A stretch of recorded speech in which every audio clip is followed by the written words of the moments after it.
क्या नाम है पाठ 4 का? आज हम लोग सरिता कविता के बारे में पढ़ेंगे। सरिता माने क्या होता है, कोई बताएगा? नदी। सरिता माने नदी का पर्यायवाची है सरिता, ठीक है। इस कविता में आपको बहुत सारे शब्द ऐसे मिलेंगे जो किसी न किसी के पर्यायवाची हैं।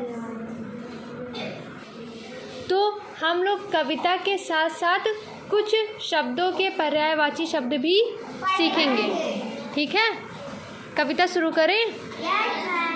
यह लघु सरिता का बहता जल, कितना शीतल कितना निर्मल, हिमगिरी के हिम से निकल निकल,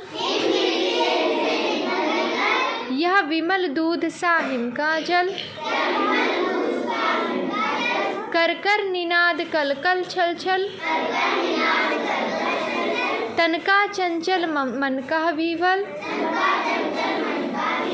यह लघु सरिता का बहता जल। देखो सरिता माने तो नदी होता है ना, लघु माने छोटा, ठीक। ये छोटी सी नदी का बहता हुआ जल, जल माने अब यहाँ पे पानी का पर्यायवाची मिला। पानी का पर्यायवाची क्या होता है? जल। और भी बहुत सारे होते हैं, कोई बताएगा? वार, नीर और अम्बु, ठीक। पानी का पर्यायवाची होता है वारी, नीर, अम्बु। हाँ, तो एक यहाँ पे जल भी मिल गया ना। तो ये छोटी सी नदी का बहता हुआ पानी कितना शीतल, शीतल माने ठंडा, कितना ठंडा है और कितना निर्मल है। निर्मल माने होता है साफ, ठीक। छोटी सी नदी का बहता हुआ पानी कितना शीतल और कितना साफ है। हिमगिरी के हिम से निकल निकल, हिमगिरी माने क्या होता है? बर्फ का। देखो हिम माने होता है बर्फ, हिम माने, देखो हिम माने होता है बर्फ और गिरी माने पहाड़। तो हिम और गिरी से मिलकर बना बर्फ का पहाड़। हिमगिरी के हिम से निकल निकल, जब बर्फ के पहाड़ देखे किसी ने? बर्फ के पहाड़ों में बर्फ जमी रहती है ना, तो ये जब बर्फ पिघलती है तो यही पानी नीचे नदी के रूप में बह के आता है, ठीक है। हिमगिरी के हिम से निकल निकल, बर्फ के पहाड़ों से ये पिघलती हुई बर्फ नदी के रूप में नीचे बहती है। और इसी नदी का पानी कितना शीतल कितना ठंडा है। बर्फ ठंडी होती है ना, तो भाई ठंडा पानी पिघलेगा तो नदी में पानी कैसा होगा? ठंडा। कितना शीतल और कितना निर्मल है। यह विमल दूध सा हिम का जल, विमल माने क्या होता है? साफ। ये दूध की तरह सफ़ेद बर्फ का पानी है, ठीक है। बहती हुई नदी में दूध की तरह सफ़ेद बर्फ का पानी है। कर कर निनाद कल कल छल छल, ठीक। तनका चंचल मन का विह्वल। ये सरिता का पानी, नदी का पानी, निनाद, निनाद माने क्या होता है? आवाज़। कैसी आवाज़ करता है? कल कल छल छल। नदी का पानी कल कल छल छल की आवाज़ करता है और इसका गुण है चंचल। अब जैसे नदी है एकदम शांत है, ठीक है, उसमें एक पत्थर डाल दो, पूरा पानी क्या हो जाता है? तरंगे बन जाती ना, पानी पूरा पानी हिल जाता है ना। तो नदी के पानी का गुण ही है चंचल। कैसा स्वभाव है इसका? चंचल। यह लघु सरिता का बहता जल, ये छोटी सी नदी का बहता हुआ पानी कितना ठंडा है और कितना शीतल माने ठंडा और कितना साफ है, ठीक। ऊंचे शिखरों से उतर उतर, गिर गिर गिरी की चट्टानों पर, कंकड़ कंकड़ पैदल चलकर, दिन भर रजनी भर जीवन भर, धोता वसुधा का अंत स्थल, यह लघु सरिता का बहता जल। शिखर कहते हैं पर्वत की चोटियों को, ठीक है। शिखर कहते हैं पर्वत की चोटी। ये ऊंचे पहाड़ों से उतरता हुआ गिर गिर गिरी, गिरी माने क्या बताया था हमने? पहाड़। गिरी माने ठीक, पहाड़ों की चट्टानों पर गिरता हुआ कंकड़, कंकड़ कंकड़ों के रास्ते पैदल चलकर आता है। लिखा है ना, ऊंचे शिखरों से उतर उतर गिर गिर गिर की चट्टानों पर कंकड़ कंकड़ पैदल चलकर दिन भर रजनी भर जीवन भर धोता वसुधा का अंतस्थल यह लघु सरिता का।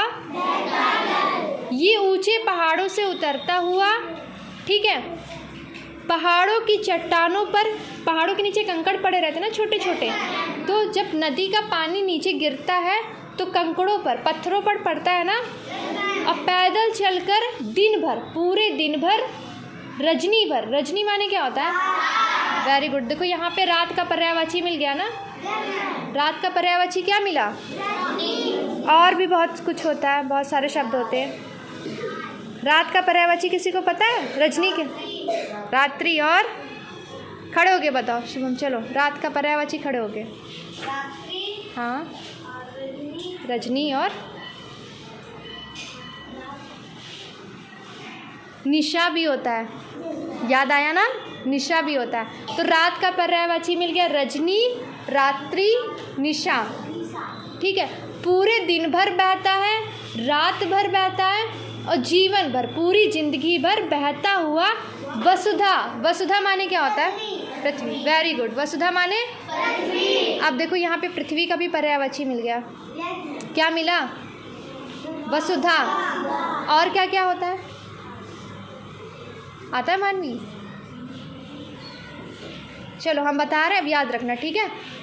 पृथ्वी का पर्यायवाची होता है वसुधा, धरा, धरती, भूमि, है ना, धरा, धरती, भूमि, वसुधा, ठीक है। ये पृथ्वी के हृदय को, अंतस्थल माने होता है हृदय, पृथ्वी के हृदय को ये धोता है।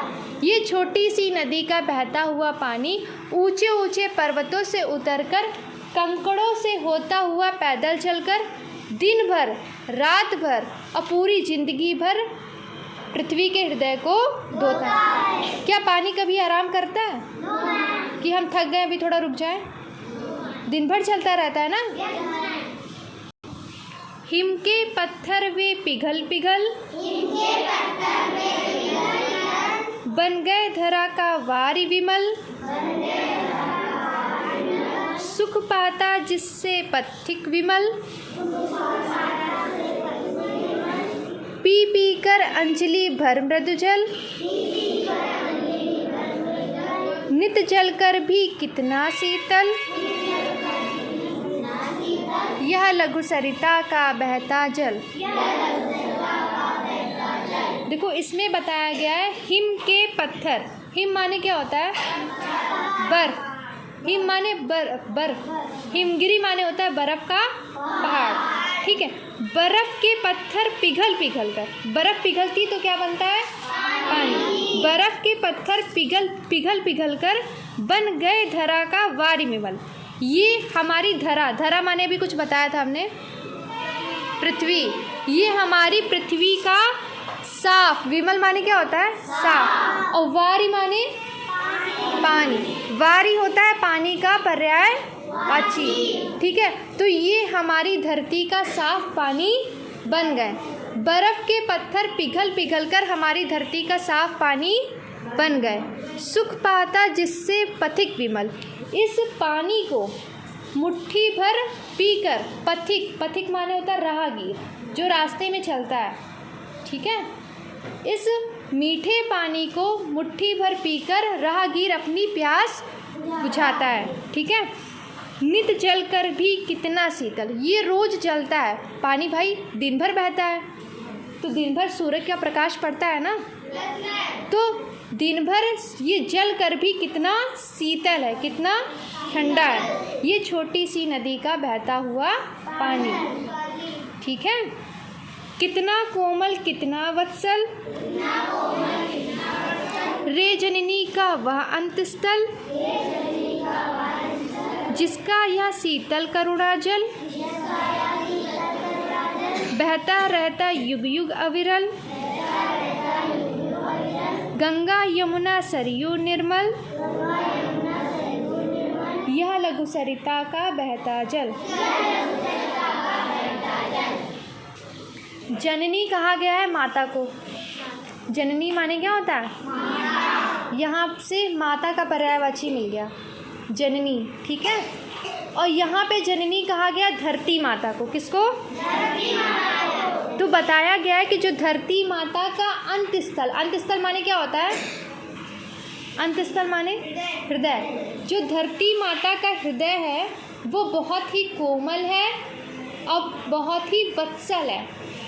वत्सल कहते हैं कि पुत्रवत, हाँ बताओ, पुत्रवत स्नेह करने वाला। स्नेह माने होता है प्यार, पुत्र की तरह प्यार करने वाला हृदय। ठीक है, तो धरती माता का हृदय कितना कोमल है और कितना वत्सल है। ऐसी धरती माता का यह पानी कितना ठंडा है और ये युगों युगों तक अविरल, अविरल माने लगातार, हाँ, ये युगों युगों तक लगातार बहता रहता है। यहाँ पे पानी को धरती माता का पानी कहा गया। ठीक, ये धरती माता का जल युगों युगों तक लगातार बहता रहता है। अब कुछ नदियों के नाम दिए गए हैं, गंगा यमुना सरयू निर्मल। ठीक है, इसका उदाहरण गंगा नदी, यमुना नदी और सरयू नदी को देखकर पता चलता है कि ये कितनी स्वच्छ है, कितनी साफ है और कितनी शीतल है। एक बार फिर से समझा दें। कोमल हृदय वाली धरती का यह पानी युगों युगों तक लगातार बहता रहता है। इसका उदाहरण आपको गंगा, यमुना और सरयू नदी को देखकर पता चलता है कि इन नदियों का पानी कितना साफ है और कितना शीतल है। ठीक है, इस कविता को लिखा है गोपाल सिंह नेपाली। समझ में आया?